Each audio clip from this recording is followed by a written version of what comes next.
Pourquoi, contrairement à ce qu'on t'a fait croire jusqu'à maintenant, ton alimentation et ton sport n'ont que peu d'importance vis-à-vis de ta prise ou ta perte de poids? Pourquoi est-ce que certaines personnes continuent de grossir même après avoir arrêté les régimes? Dans cette vidéo, tu vas découvrir des idées que tu n'as entendues nulle part ailleurs. Je vais t'expliquer les 3 stades de conscience qui m'ont finalement permis de comprendre le secret des gens minces et comment cette prise de conscience m'a amené à perdre 10 kilos. Salut, je m'appelle Haïdar et si tu ne me connais pas encore, ici je te parle de pacification alimentaire. Je m'adresse à celles et ceux qui veulent se débarrasser de leur addiction au contrôle pour retourner à l'essentiel. Ici, je t'aide à en finir avec tes guerres silencieuses. Sans plus de transition, ce que je vais faire, c'est que je vais commencer à te décrire ces 3 stades par ordre croissant, du moins évolué au plus élevé, et puis surtout je vais utiliser mon propre exemple pour que tu puisses t'approprier le cheminement, le processus par lequel j'ai eu besoin de passer pour en arriver là où je suis aujourd'hui. Le stade numéro 1, c'est le stade dans lequel se trouve 95 ou 95% de la population.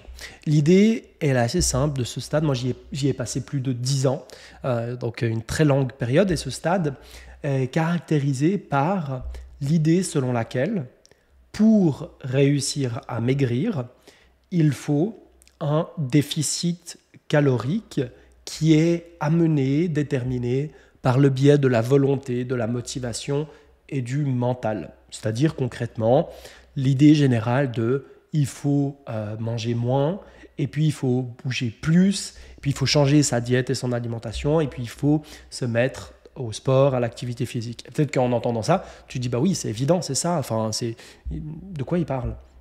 Et l'idée, justement, ça va être de remettre en question ce paradigme dans cette vidéo. Pourquoi? Parce que probablement, cette idée de manger moins, bouger plus, tu l'as essayé. Tu l'as expérimenté comme moi je l'ai fait. Est-ce que ça a fonctionné? Sur le court terme, probablement. Est-ce que c'est quelque chose qui a tenu? Est-ce que c'est quelque chose qui est efficace sur le long terme? Évidemment, non. Et on va voir aujourd'hui pourquoi est-ce que ce premier stade, l'immense majorité des gens y sont coincés. Moi, personnellement, j'ai passé ces 10 ans plus ou moins à tout essayer. Toutes les approches, tous les régimes, tous les trucs et les astuces. Alors, j'ai commencé de façon très classique en suivant des méthodes où il fallait manger plus de légumes, plus de fibres, moins de produits transformés. Et puis plus j'ai avancé, plus je me suis perfectionné dans les stratégies. C'est-à-dire que je me suis mis à binge-watcher des dizaines, des centaines de vidéos, de livres, de contenus. Et dans ce stade-là de conscience, celui de la motivation, celui des régimes, celui des diètes, l'idée, c'est que tout le monde essaie de vendre son idée, sa méthode, son approche. Et moi, j'ai été un très bon client. J'ai suivi tous les trucs, j'ai adopté tous les trucs et chacun va dire oui, non, mais en fait, il faut manger carnivore, non, mais en fait, il faut cétogène, non, mais en fait, c'est le jeûne intermittent, non, mais en fait, c'est pas ça, vous n'avez pas compris, c'est juste qu'il faut vous détox le truc, ah non, mais en fait, c'est l'addiction au sucre, ah, mais en fait, ah, mais non, c'est le gras, non, c'est pas le gras, c'est le sucre, non, mais c'est pas le sucre. Bref, c'est le marché aux poissons et chacun essaye de vendre son poisson en disant que son poisson est plus frais que celui du voisin. Mais en gros, l'idée qu'il y a derrière, c'est toujours la même. C'est celle qu'il faut se restreindre, c'est-à-dire chercher à enlever soit de la quantité, soit certains types d'aliments, et très souvent les deux en même temps, pour réussir à créer un déficit calorique. Et en créant ce déficit calorique, on va réussir à maigrir et on est content et on est heureux. Et on ne va pas chercher beaucoup plus loin que ça. Et ensuite, il y a des centaines et des milliers de déclinaisons possibles et chacun va y aller de sa petite cuisine. Et moi, j'ai cru à ça très très fort au point d'aller dans l'extrémité de peser toutes mes prises alimentaires. D'abord, ces applications, c'était MyFitnessPal que j'utilisais, dans laquelle je mettais le nombre de calories que je mangeais, les macronutriments, etc., etc. Et je dois dire la vérité, ça a très bien fonctionné, très régulièrement. J'ai réussi vraiment, pour le coup, à perdre du poids. Et puis, même à certains moments, quand j'ai fait les choses très, très sérieusement avec beaucoup d'autodiscipline, je me suis regardé dans le miroir en me disant, bah ouais, c'est fou, quoi. J'ai le corps dont je rêvais qui est là. Alors, pourquoi est-ce que j'ai dû dépasser ce stade? Bon, bah, si tu es là, tu le sais déjà peut-être, mais l'idée, c'est qu'à chaque fois que j'obtenais des résultats, tôt ou tard, ça partait en cacahuète et je finissais par reprendre du poids. Mon système tout entier, il était basé sur l'idée de la motivation et de la volonté. Donc quand j'étais motivé et que j'avais de la volonté, tout allait bien. Sauf que cette motivation et cette volonté, je l'utilisais pour faire quelque chose qu'on nous dit qui est sain et qui est bien, en fait, qui est hyper toxique et hyper dangereux. C'est l'idée de devoir combattre son corps, combattre ses besoins, combattre ses désirs. C'est-à-dire que mon corps me demande de la nourriture et je vais dire non, non, pas ça, pas maintenant, pas de cette quantité, ce n'est pas OK. Donc je vais être dans la restriction de la privation et puis je vais être dans le fait de me dire OK, je veux maigrir, je veux changer mon corps, donc je vais aller à la salle, je vais aller au sport pour, entre guillemets, forcer mon corps à se transformer, à changer pour qu'il soit tel que je le désire. Et ça a amené quoi? Ça a amené mon corps à développer tout un tas de stratégies de défense pour éviter de continuer à maigrir, c'est-à-dire de diminuer mon métabolisme, et puis surtout de commencer à augmenter ma motivation à manger, c'est-à-dire augmenter mon appétit, et puis augmenter mon désir. Pourquoi? Pour des brocolis? Non. Parce que les brocolis, ils étaient autorisés, ils étaient permis, je mangeais que ça. C'était pour les aliments que je m'interdis. C'est-à-dire que plus j'essayais de me priver d'aliments industriels, de sucre, de choses comme ça, plus paradoxalement, j'étais en train de créer un biais de rareté et donc j'étais attiré par ces aliments-là. Et heureusement, je me disais à l'époque, j'avais mes cheat meals du vendredi soir où je pouvais manger ça. Et petit à petit, c'est comme ça que j'ai complètement détruit ma relation à la nourriture, détruit ma relation au corps et j'ai développé des troubles du comportement alimentaire. Donc, non seulement ma perte de poids, elle était hyper fragile parce que à peine je mangeais un petit truc que direct mon poids y remontait, mais en plus, je m'étais enfermé dans un rapport complètement toxique avec moi-même, avec mon corps, avec la nourriture. C'était un enfer. C'était un enfer. Et c'était en tout cas pas tenable sur le moyen long terme. Et cette expérience-là, c'est l'expérience que la majorité des gens vivent. Alors peut-être pas dans la même intensité, au même degré que celui que moi j'ai vécu, quoique, mais en tout cas, je crois que l'immense majorité des gens vont justement passer par ces phases de restriction-contrôle pendant quelques jours, quelques semaines, quelques mois, des fois même quelques années, et puis ensuite plonger dans une phase de foutu pour foutu, lâcher, reprendre du poids, se laisser aller, tout ça, et puis vont vivre des cycles comme ça. Et pourquoi est-ce que ça fonctionne comme ça? Parce que derrière ça, il y a une industrie. L'industrie de la perte de poids, l'industrie des régimes, qui fonctionne grâce à ça. C'est-à-dire que cette industrie, les vendeurs de régimes, qui pullulent par centaines de milliers sur les réseaux, vont venir chaque printemps avec une nouvelle approche, une nouvelle méthode. Ah non, mais fais plus de régime, fais le rééquilibrage alimentaire. Ah non, mais en fait, tu as besoin d'une détox. Ils vont revenir avec un nouveau packaging chaque année, chaque printemps. Mais personne ne nous dit, si vos méthodes-là de régime, elles étaient aussi efficaces, pourquoi est-ce qu'on a besoin de les reprendre, de recommencer, de redémarrer chaque printemps? Si c'était si efficace puis que ça marchait, on le ferait une fois dans sa vie, puis ensuite c'est fini. Pourquoi est-ce que tout le monde a besoin d'apprendre à perdre du poids? Il faudrait se poser la question en premier lieu, pourquoi le poids a été pris? Parce que si le poids n'avait pas été pris, il n'aurait pas besoin d'être perdu comme ça systématiquement. Mais c'est indispensable, pourquoi? Parce que le fait que tu restes dans ce premier stade de conscience, enfermé dans cette boucle-là, c'est indispensable pour que ces vendeurs de régime puissent continuer à te vendre leur camelote. Puis à chaque fois que tu retombes et que tu retournes à ton poids d'origine avec un bonus, tu vas pas te dire c'est vraiment il y a un problème avec les régimes. Tu vas dire il y a un problème avec moi-même. J'ai raté. J'ai de nouveau lâché. En fait, tu vas te dire que ton problème, c'est pas la stratégie ou la méthode. Tu vas te dire ton problème, c'est toi. Et donc, tu vas te culpabiliser. Et donc, tu vas te sentir mal vis-à-vis de toi-même. Et tu vas te dire que tu as échoué, que tu as raté, avec toutes les conséquences que ça a sur ton estime de toi, être là. Donc, ça va te plonger dans un espèce d'état de démotivation, de dépression, etc. Jusqu'à ce que tu touches suffisamment le fond pour que tu te dises, allez, j'ai besoin de me reprendre en main et le cycle reprend. Donc tu as l'impression que c'est des choses différentes, mais en fait c'est exactement la même chose qui tourne et qui tourne et qui boucle et qui boucle. Et c'est quelque chose qui n'amène nulle part. Et je le sais puisque j'y ai passé ces 10 ans et que vraiment je suis allé nulle part à part faire ces boucles constantes. Jusqu'à ce que finalement je puisse entrer dans... Alors là, c'est le stade qui est douloureux, difficile, effrayant, mais parfaitement incontournable, indispensable, mais pas suffisant. Je vais m'expliquer. L'idée ici, c'est que ce stade-là, le stade numéro 2, est réservé à une infime minorité de personnes, dont peut-être tu fais partie si tu es en train de m'écouter maintenant, qui sont OK non seulement pour comprendre leur souffrance, leur douleur, mais aussi pour comprendre que la perte de poids, le fait de maigrir par le biais de la restriction, du contrôle et des régimes, n'est pas la solution.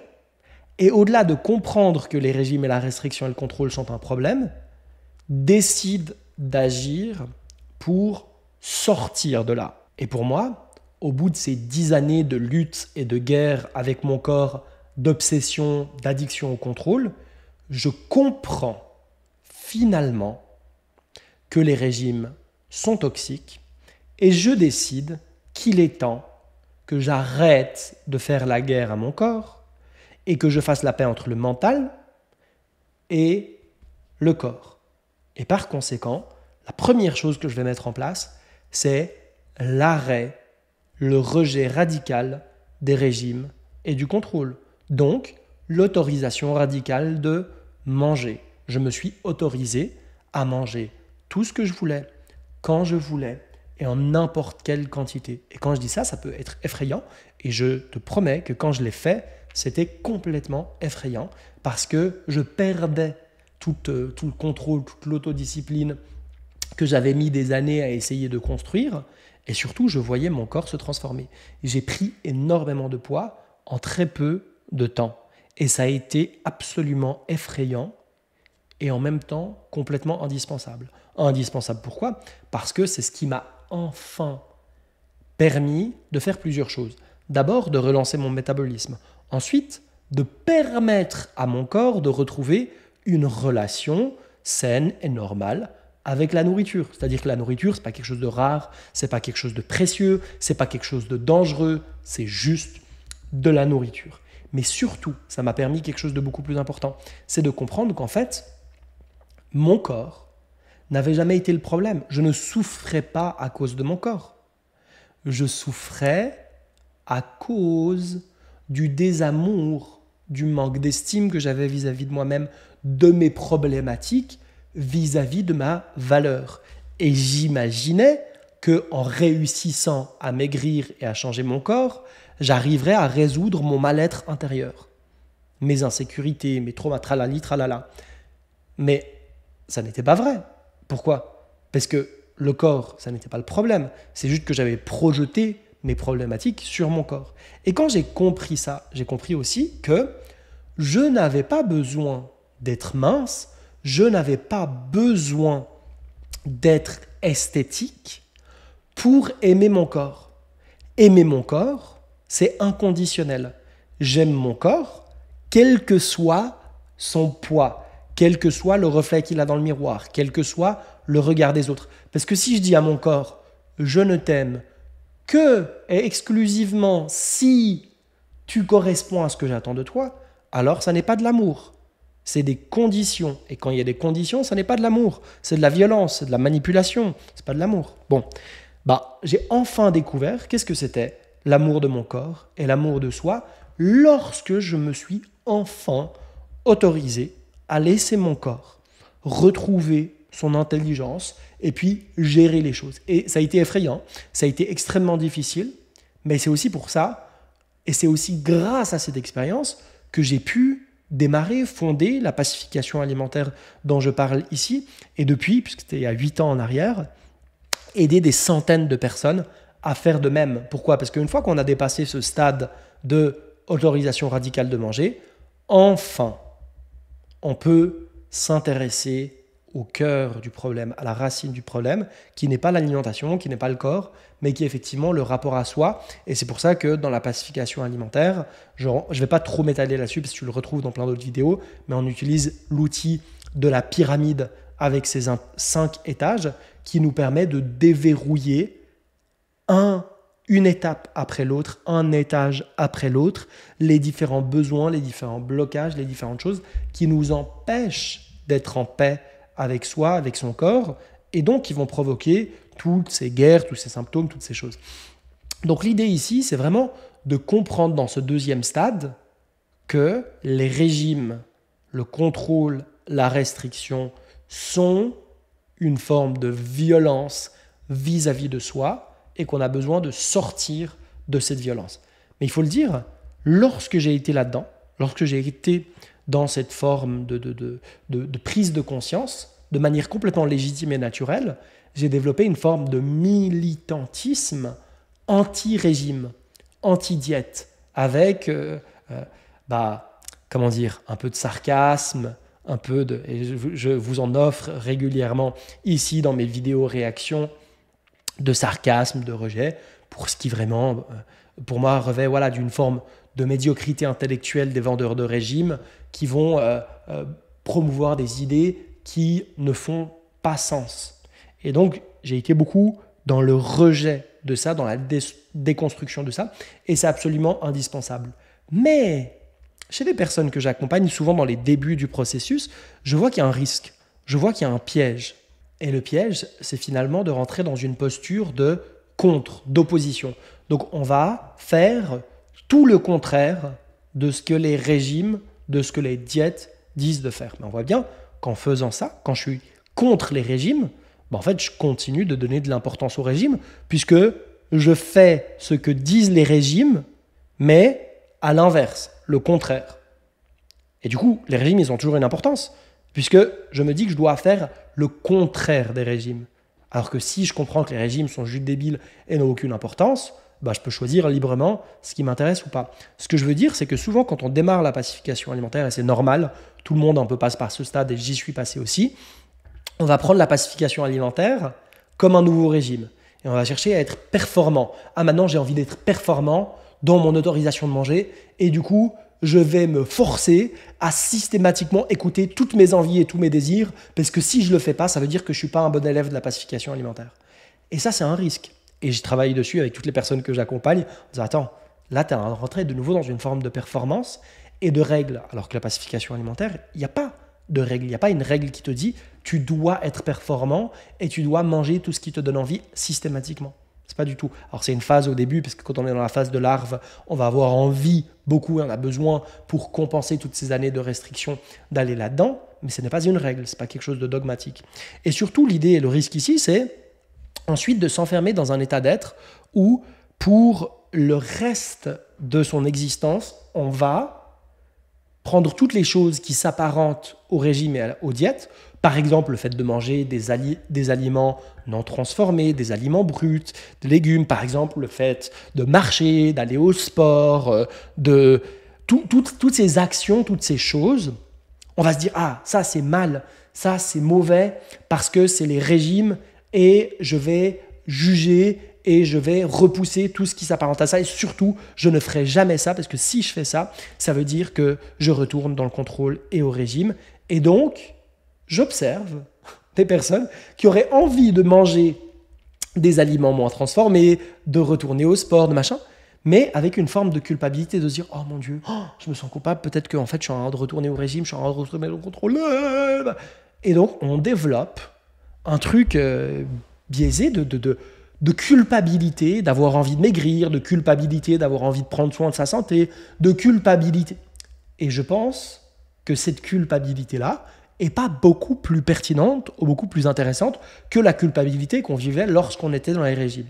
Donc si on veut bien, ce dont je suis en train de parler ici, ça n'est pas ce qui est proposé par la pacification alimentaire, mais c'est un risque qui existe et que j'observe assez régulièrement chez les gens et qui va faire qu'on se maintient dans un espace où on n'est pas confortable, parce que peut-être que, et c'est souvent le cas, quand on avance dans ce processus de pacification alimentaire, au bout d'un moment, on se questionne en se disant, mais en fait, qu'est-ce que j'ai envie pour moi? Qu'est-ce qui est important? Et si ce qui est important, c'est ma santé physiologique, mon niveau d'énergie, mes routines quotidiennes, bah, tôt ou tard, il y a peut-être des éléments qui appartiennent dans notre tête au monde des régimes ou des restrictions qui vont nous appeler. Je sais pas, tout d'un coup, je vais me dire, bah, en fait, moi, j'ai envie de consommer plus d'aliments non transformés, d'avoir plus de fibres, plus de vitamines, plus de minéraux, j'ai envie de me mettre à marcher, j'ai envie de retourner nager, j'ai envie d'aller au sport. Et si à ce moment-là, on se dit, oh, attention, non, c'est pas bien, interdit, attention, tu retombes dans le... Bah, du coup, on est en train de s'enfermer et on est en train de se restreindre de son désir de mouvement, de changement, d'évolution, de prendre soin de soi par un biais qui est différent. Ça, c'est le risque du stade de conscience numéro 2. Mais maintenant, ce qu'on va faire, c'est qu'on va finalement arriver dans le stade ultime, le stade que si peu de personnes atteignent et dont tu n'as probablement jamais entendu parler. C'est le stade de conscience numéro 3 et c'est la raison pour laquelle les gens minces sont minces. Et c'est aussi la raison pour laquelle j'ai fini par perdre 10 kilos. Après des années de pacification alimentaire personnelle et des années à accompagner des centaines de personnes dans leur propre processus de pacification alimentaire, j'ai fini par découvrir que lorsqu'on a fait le stade 1, qu'on a fait le stade 2, on arrive dans le dernier stade. Et ce stade, c'est celui d'une compréhension très profonde du fait que ce qui pose véritablement problème, ça n'est pas les régimes, ça n'est pas l'envie de maigrir, ça n'est pas l'objectif de maigrir, ça n'est pas les choses et les actions que tu fais. Alors dans un absolu, je vais expliquer tout à l'heure, oui, les choses en elles-mêmes vont en aimer, c'est plutôt qu'est-ce qui nous amène à adopter ces régimes. Ce n'est pas les régimes en eux-mêmes. Les régimes, c'est la conséquence. C'est qu'est-ce qui m'amène, moi, en tant qu'individu, à aller dans le contrôle, à aller dans le régime, à aller dans la restriction. Et ensuite, le régime va être l'outil qui va aggraver, qui va impacter, qui va créer cette boucle restriction, compulsion et compagnie. Mais ce n'est pas le régime en lui-même. Ça, c'est la conséquence. C'est ce qui arrive. Alors, c'est quoi le problème? Le problème, ça n'est jamais ce que tu fais, c'est qui tu es. Ou, devrais-je plutôt dire, qui tu crois être. Je répète, le problème, ça n'est pas ce que tu fais, c'est qui tu es. Outil ou titi. Hein. Ou qui tu crois être. Je m'explique. Chaque décision alimentaire, sportive, ta manière de t'habiller, ta manière de parler, ta manière de marcher, ta manière de dormir, ta manière d'interagir, ta manière de voir, de comprendre, d'écouter, de ressentir, tout ce qui va déterminer ton quotidien, ta vie, est la conséquence directe de ta narration intérieure vis-à-vis de ton identité. C'est qui tu te perçois être, comment tu te vois. C'est-à-dire, c'est quoi l'image que tu as de toi-même. Cette image, dans l'immense majorité, elle est inconsciente parce qu'elle a été forgée au fur et à mesure des années. Et tu t'es tellement habitué à ton identité, à ton image de toi, que peut-être tu n'y prêtes même plus attention parce que pour toi, c'est normal, puisque tu vis avec au quotidien 24 heures sur 24, 7 jours sur 7 depuis des décennies. Mais laisse-moi te dire que si dans ton image de toi, il y a d'une manière plus ou moins consciente, je te le dis, peut-être tu vas te reconnaître dedans ou pas, parce que c'était mon cas, je vais en parler de l'expérience dans laquelle j'étais, des croyances du genre « je suis gourmand, je suis gros, je ne suis pas sportif, je ne suis pas aimable, je ne suis pas assez, je suis trop, je ne dois pas prendre trop de place, il faut que je fasse attention, on ne va pas m'aimer ». Tout ce type de récits, de narrations qui peuvent être parfois plus subtils, là je les caricature un petit peu pour que tu puisses comprendre l'idée. Si dans qui tu es, dans ton identité, il y a ça, ou il y a je finis toujours par échouer, il n'y a rien de bien qui m'arrive, je ne suis pas chanceux, je suis quelqu'un qui essaie d'aller mieux, je suis quelqu'un qui essaie de maigrir, je suis pauvre, je suis quelqu'un qui essaie de gagner de l'argent, je suis, tu vois, donc tout un tas où je suis quelqu'un qui n'est pas très populaire, je suis quelqu'un qui, quand j'essaye des choses, je dois vraiment me battre, les choses sont difficiles, la vie est difficile. À partir du moment où ton identité, c'est l'identité de quelqu'un qui est gros, gourmand, qui est boulimique, anorexique, hyperphagique, tout ça, tout ce que tu vas faire en termes d'action ne va être là que pour une chose, c'est pour faire quoi? Ça va être là pour te conforter dans ta propre identité, même si elle n'est pas souffrante. Tu vas me dire, non, mais attends, ça ne fait pas de sens. Moi, je veux maigrir. Pourquoi est-ce que je me conforterais dans être gros puisque mon identité, c'est être gros? Non, je suis gros et c'est pour ça que je veux maigrir, c'est pour plus être gros. Non, pourquoi? Parce que le cerveau, ce que notre cerveau cherche à faire, c'est être en sécurité, puisqu'il est programmé pour la survie. Pour survivre, j'ai besoin d'être en sécurité. Pour être en sécurité, j'ai besoin de stabilité. Pour avoir besoin de stabilité, j'ai besoin de quoi?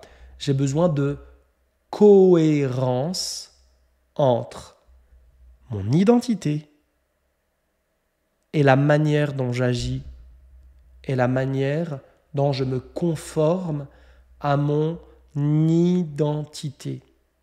Tu le vois bien, par exemple, en fonction de avec qui tu es, tu as une identité, un persona qui est différent. Si tu es avec ta famille, ou si tu es avec tes amis, ou si tu es dans un autre contexte, tu n'es pas la même personne, tu ne dis pas la même chose, tu ne te tiens pas de la même manière, tu ne parles pas de la même manière. Tout change. Pourquoi? Parce que tu te conformes à ton identité sociale à ce moment-là, dans un contexte particulier. On est d'accord ou pas? Bon. Ton cerveau, il va toujours chercher à donner raison à ton identité pour être en sécurité.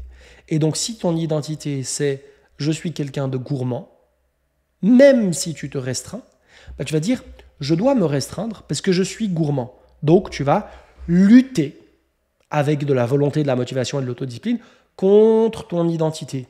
Et ça peut marcher sur le court terme. Mais finalement, quand tu vas te retrouver à une fête, à un anniversaire, à un buffet ou un truc, ton cerveau va dire hey, oublie pas, tu es quelqu'un de gourmand. Prouve-toi que tu es quelqu'un de gourmand et tu vas du coup te conformer à cette croyance en mangeant. Alors bien sûr, tu vas avoir la restriction, machin, mais tu vas te conformer à cette croyance. Et finalement, quand j'ai compris ça, j'ai compris que ce qui a fait chez moi que j'ai complètement quitter tous ces mécanismes de contrôle, de restriction, de discipline, de compulsion. Alors bien sûr, c'est le fait d'avoir arrêté les régimes et de faire ce travail de fond. Mais c'est surtout que ce travail-là de pacification alimentaire m'a amené à complètement shifter mon identité. Je ne suis plus la même personne que j'étais il y a 10 ans en arrière quand j'étais au régime. Maintenant, la question de est-ce que je suis trop ou est-ce que je suis assez, dans mon identité. Elle n'existe plus. Ça n'existe plus. Parce que je sais que de manière complètement inconditionnelle, je suis valable, je suis valide, je suis aimable, parce que je suis l'entité qui m'offre ça. Je n'attends pas des autres, de l'extérieur, donc ça n'existe pas. Et je ne me perçois plus comme quelqu'un qui a un problème avec la nourriture et qui essaye de s'en sortir. Je ne me dis pas « je dois maigrir ». Parce que si je me dis « je dois maigrir », ce que je suis en train de dire, c'est « je suis gros ». Si je dis « je dois être plus beau, plus esthétique », ce que je dis, par contraste, ce que je sous-entends, c'est « ce que je suis, c'est laid, inattractif, pas beau ». Et du coup, je me conforte là-dedans. Donc j'ai transformé toutes ces choses. Je pars du principe et je construis dans mon identité le fait que je suis beau, valable, valide, aimable et en sécurité, quel que soit le regard de l'autre, mon reflet dans le miroir, mon poids sur la balance. C'est complètement indépendant de ça. Et mon identité aujourd'hui, c'est, parce que je l'ai choisi, parce que je suis libre, et c'est là que j'ai envie de t'amener, c'est si tu veux voir du changement dans ton corps, dans ta vie, dans ton quotidien, dans ton compte en banque, dans tout ce que tu as envie de manifester, tout ce que tu as envie de voir apparaître, le changement doit d'abord s'opérer de l'intérieur vers l'extérieur. Ça veut dire quoi? Ça veut dire que quand tu dis « Ah, je voudrais tellement maigrir. Ah, je voudrais tellement avoir plus d'argent. Ah, je voudrais cette voiture. Ah, je voudrais cette relation. Ah, je voudrais ceci. Ah, je voudrais cela. » Quand tu te dis ça, tu crées une dépendance vis-à-vis de quelque chose que tu n'as pas et qui est à l'extérieur de toi. Donc, tu crées l'énergie de « j'ai besoin, je suis dans le besoin de quelque chose qui est à l'extérieur de moi. » Et ça, qu'est-ce que ça crée?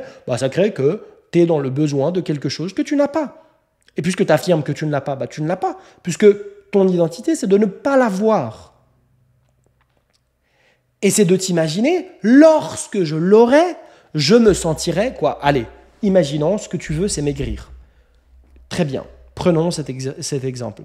Quand tu auras maigri, comment est-ce que tu vas te sentir? Je sais pas, je vais me sentir beau, je vais me sentir belle, je vais me sentir confiant, je vais me sentir léger, je vais me sentir ceci, je vais me sentir cela, etc. Donc tu décides, tu choisis que la condition pour ressentir cet état émotionnel, c'est de perdre un certain nombre de kilos. Mais ça, c'est une illusion de ton mental. C'est toi qui as créé ça. Tu n'as pas, ton état émotionnel ne dépend en aucun cas de l'extérieur. C'est toi qui décides. Si tu dis « je ne serai pas heureux tant que je n'ai pas acheté cette maison », c'est pas le problème que tu n'as pas la maison. C'est le problème que tu as décidé que tu ne seras pas heureux tant que tu n'as pas acheté la maison. Et donc, tu seras effectivement pas heureux tant que tu n'as pas acheté la maison. Et ça te confortera et te renforcera dans l'idée de « je ne serai pas heureux et je ne suis pas heureux parce que je n'ai pas la maison ». Mais c'est pas vrai. Tu pourrais très bien être heureux sans la maison. Si tu choisissais. Si par liberté, tu disais « je suis déjà heureux » et quand la maison...